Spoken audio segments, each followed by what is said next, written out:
CMR shopping mall మన BHEL circle లో మార్చి 20న energetic star Ram Pothineni గారిచే గొప్ప ప్రారంభం.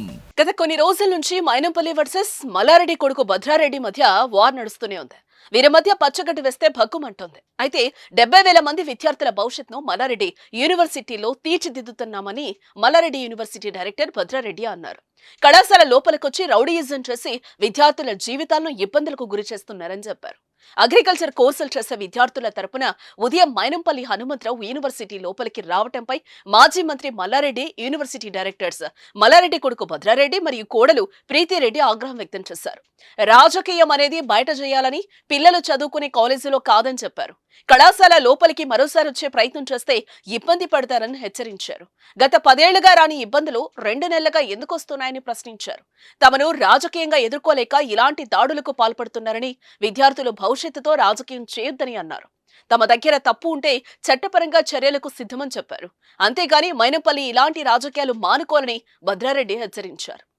ఈ సందర్భంగా భద్రారెడ్డి మాట్లాడుతూ సురారంలోని మల్లారెడ్డి హాస్పిటల్ గురించి ప్రత్యేకంగా చెప్పాల్సిన అవసరం లేదన్నారు. ఈ హాస్పిటల్లో ఎవరికైనా మహిళకు ఫ్రీగా డెలివరీ చేస్తామని తెలిపారు. కేసీఆర్ కిట్ లాగా ఇక్కడ స్పెషల్ గా ఆడబిడ్డ పుడితే తామే స్వయంగా 5,000 రూపాయలు ఇస్తామని వెల్లడించారు.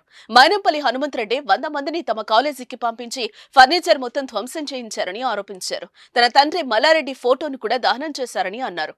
50,000 మంది విద్యార్థులు చదువుకునే కాలేజీకి వచ్చి దౌర్జన్యం చేయడం ఏంటని ప్రశ్నించారు. వారు కాలేజీపై పొలిటికల్ గా మాట్లాడటం కరెక్ట్ కాదని వెల్లడించారు. మీరు గత నెల రోజుల నుంచి చూస్తా ఉన్నారు issues.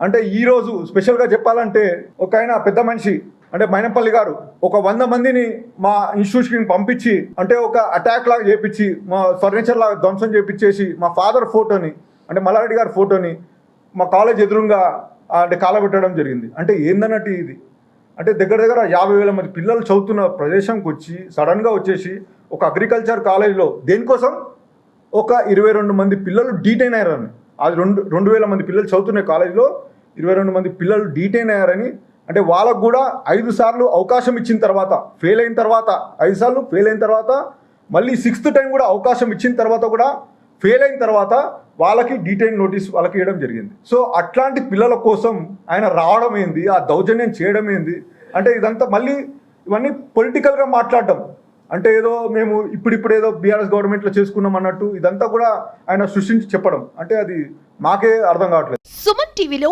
Me personal and business promotions కోసం కింది నెంబర్కి కాంటాక్ట్ చేయండి.